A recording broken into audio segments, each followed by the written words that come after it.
nurse seluruh Indonesia di hari yang spesial juga nih, Hari Perawat Internasional.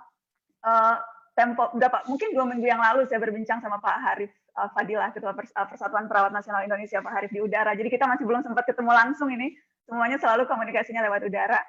Karena memang itulah hari-hari yang harus kita jalankan sekarang. Saya terkadang berpikir ya teman-teman, setepat apa sebetulnya menyebut teman-teman sebagai pahlawan di era wabah corona. Karena sebetulnya nurse kan pahlawan dari dulu ya. Sebelum wabah corona melanda pun teman-teman perawat sudah berjibaku dengan resiko hidup mati orang keseharian. Tidak jarang bertaruh nyawa. Dan sejak dulu saya tahu teman-teman menghadapi banyak keterbatasan. Banyak perawat kita di sektor swasta yang digaji rendah. Saya tahu, saya tadi malam riset soal itu. Banyak di antara teman-teman yang hanya menerima UMP. Kemudian juga ada kendala teman-teman selama ini pembagian waktu kerja dengan manajemen yang belum terkelola dengan baik. Teman-teman nurse tidak mendapatkan jaminan jam kerja, sehingga tuntutan kerjanya bisa belasan-belasan jam.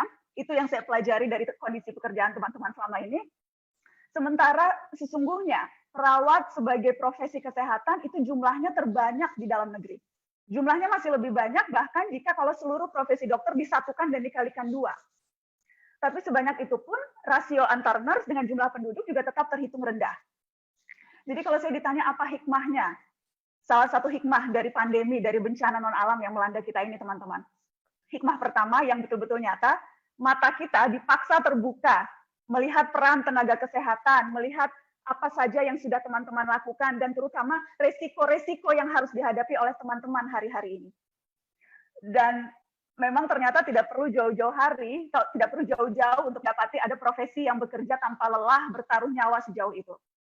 Tapi lagi-lagi, sayangnya, kami baru menyadarinya setelah keadaan sudah genting. Itu yang pertama. Yang kedua, saya tahu ini pengetahuan umum, kualitas rumah sakit ditentukan oleh kualitas tenaga kesehatannya, kualitas tenaga medisnya. Namun kalau kita bicara tentang tenaga kesehatan, ada kalanya masyarakat itu lebih banyak memberikan sorotan pada dokter. Padahal meski dokter yang memberikan instruksi, namun perawat atau nurse yang melaksanakan instruksi. Dan peluang bersentuhan fisik lebih besar. Karenanya lebih mungkin teman-teman nurse dihadapkan pada situasi-situasi yang beresiko. Pekerjaan yang teman-teman nurse lakukan membutuhkan kehadiran dan pelayanan secara terus-menerus terhadap pasien COVID-19. Itu artinya resiko paparan infeksinya juga tinggi. Dan nurse seperti halnya manusia secara umum seperti biasa tidak ada yang kebal terhadap corona. Dan resiko itu tidak hanya ditanggung untuk diri sendiri, tapi juga untuk keluarga. Tadi malam teman-teman, saya sempat melihat ada berapa banyak data soal nurse di Indonesia yang sudah menjadi korban COVID-19. Tolong dikoreksi Pak Harif kalau salah, tapi data yang saya temukan hingga 6 Mei, itu sudah ada, sebentar saya cek, itu sudah ada 17 perawat yang menjadi korban, dan itu artinya angka kematian perawat atau nurse di negeri ini amat tinggi. Dan di tengah perang kita bersama melawan wabah, 1 nyawa nurse berarti lebih. Karena teman-teman yang punya kapasitas untuk menyelamatkan pasien, apalagi dengan rasio yang terbatas. Karenanya setiap kali mendengar ada tenaga medis, ada nurse, ada dokter yang harus gugur karena berjuang melawan wabah ini, itu rasanya hati termiris-miris. Rasanya ambiar hati ini, kalau pakai bahasanya almarhum Didi Kempot. Dan saya beruntung, beberapa kali sempat mendengar pemaparan langsung cerita dari teman-teman bagaimana keseharian berjuang melawan wabah. Di Mata Najwa misalnya minggu lalu, kalau teman-teman mungkin sempat nonton, kita mengangkat tema cerita pahlawan kesehatan. Dan di sana saya berkenalan dengan 2 nurse yang membawa cerita haru bagaimana perjuangannya. Ada Nurul, perawat dari RSCM Kencana, yang harus bekerja siang malam walaupun baru saja menjadi ibu. Ia sempat positif COVID-19 ketika bayinya baru usia 6 bulan, dan ia tidak bisa menyusui, tidak bisa menggendong, tidak bisa merawat bayinya. Untuk ibu-ibu di luar sana pasti paham betapa hancur hati kalau anak kita tidak bisa kita gendong, apalagi baru berusia 6 bulan. Begitu sembuh COVID-19, langsung masuk, langsung bekerja lagi, menjalankan tugas seperti biasa. Sungguh ibu yang luar biasa. Ada juga cerita pasangan suami istri, yang teman-teman mungkin juga simak. Istrinya bernama Nadia, ya seorang bidan, ini di Sukabumi. Suaminya bernama Aditya. Sang istri wafat, dan suami tidak bisa bertemu. Hanya sempat bertemu 3 hari sebelum sang istri wafat. Dan mereka masih punya bayi berusia 1,5 tahun kalau saya tidak salah. Ada lagi cerita Nurdiansyah. Ini perawat pasien COVID-19 di RSPI Sulianti Saroso. ia bercerita, dan saya ingin mengutip apa yang dikatakannya, supaya saya tidak salah. Pasien sering pegang tangan kami saat sesak nafas, kami beri penguatan. Kami ajarkan teknik nafas agar mereka rileks.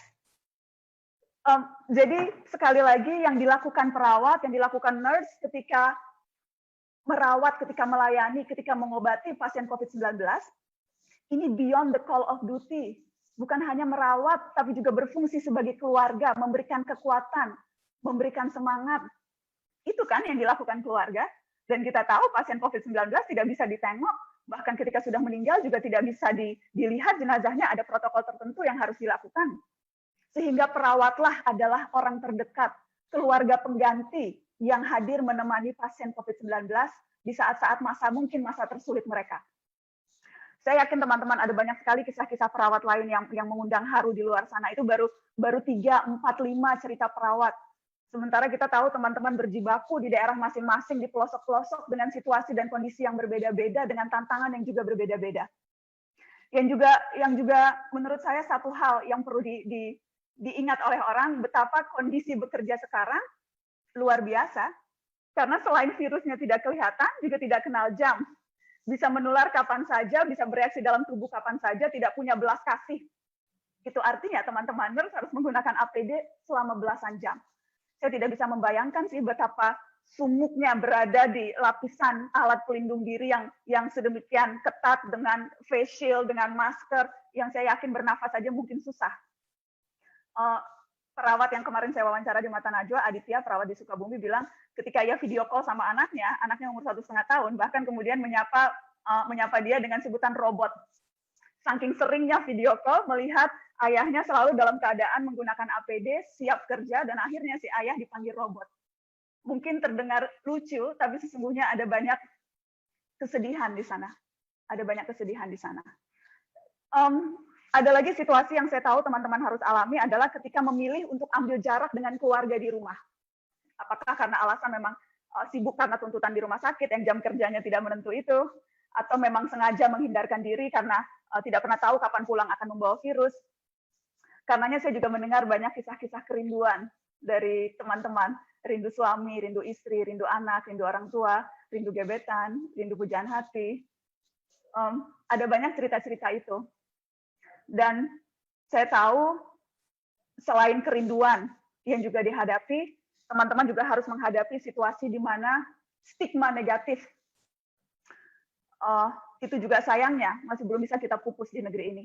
Spesifik saya berbicara soal stigma negatif itu dengan Pak Harif. Sebulan yang lalu ya Pak, ketika Pak Harif bercerita ada 3 perawat yang diusir dari kos-kosannya. Diusir dari kos-kosannya karena dianggap bisa membawa virus. Dan itu menurut saya itu membuat miris. Itu betul-betul di luar akal. Bagaimana seseorang yang berada di baris paling depan berjuang, tetapi harus menerima perlakuan yang seperti itu. Tadi malam saya juga akhirnya baca-baca teman-teman, dan saya menemukan survei, ini surveinya menarik. Survei Fakultas Ilmu Keperawatan Universitas Indonesia dan Ikatan Perawat Kesehatan Jiwa Indonesia. Ada 140 perawat pernah merasa dipermalukan oleh orang lain karena statusnya sebagai perawat COVID-19 atau bertugas di rumah sakit tempat penanganan COVID-19. Ada 135 perawat pernah diminta meninggalkan tempat tinggalnya. Sisanya ada ancaman pengusiran, ada orang-orang yang di sekitar menghindar dengan menutup pagar rumah atau pintu mereka ketika melihat perawat, dan ada masyarakat yang bahkan sampai ikut menjauhi keluarga perawat. Dan saya juga jadi teringat ketika Mata Najwa waktu itu menyoroti peristiwa penolakan pemakaman jenazah perawat yang positif COVID-19 di Semarang, Jawa Tengah. Saya berbincang dengan suaminya yang betul-betul membuat hancur, ambiar betul-betul rasanya hati mendengar penuturan suaminya yang harus melihat pertama kehilangan istri, dan yang kedua melihat perlakuan segelintir orang yang membuat ia tidak bisa memberikan penghormatan terakhir pada istrinya dengan patut. Jadi saya betul-betul merasa apa yang dilakukan teman-teman nurse saat ini di tengah wabah seperti ini itu memerlukan ketegaran dan kekuatan, bukan hanya kekuatan fisik tapi kekuatan mental yang luar biasa. Setiap hari itu saya ngecek berapa banyak jumlah pasien baru COVID-19, berapa jumlah yang meninggal, berapa jumlah yang sembuh. Dan setiap kali saya melihat jumlah yang sembuh, yang tergambar di saya adalah betapa kerasnya kerja-kerja kemanusiaan yang dilakukan oleh teman-teman nurse. Karena setiap pasien yang sembuh itu lebih dari sekedar statistik, lebih bermakna dari sebatas jumlah nyawa yang teman-teman selamatkan. Itu juga simbol keberanian, simbol harapan, bahwa apa yang kita lalui, insya Allah bisa dilalui bersama-sama. Sekali lagi, rasanya kalau dibilang pahlawan saat corona tidak tepat, sejak dulu sudah jadi pahlawan, tapi memang wabah yang membuat kita akhirnya melihat lebih dekat, memaksa kita untuk menyadari betapa besar kerja-kerja yang dilakukan teman-teman untuk negeri ini. Dan mirisnya lagi, setiap kali saya bilang terima kasih, setiap kali saya memuji, setiap kali kami mengatakan memberikan penghargaan terhadap teman-teman, selalu dijawabnya, ya memang sudah tugas kami, memang sudah tugas. Rata-rata selalu jawabannya seperti itu. Banyak hal baru sih memang setelah wabah ini usai, setelah insya Allah kita bisa pulih, dan mudah-mudahan pada saat itu kita bisa memberikan penghargaan dan ucapan terima kasih secara lebih proper. Setelah ini mungkin nantinya anak-anak kalau ditanya mau jadi apa, tidak melulu jawabannya mau jadi dokter, apalagi mau jadi YouTuber. Mudah-mudahan setelah ini, dan saya yakin banyak setelah ini, ketika ditanya mau besarnya jadi apa, saya mau jadi nurse. Selamat Hari Perawat Internasional untuk teman-teman tercinta. Assalamualaikum warahmatullahi wabarakatuh.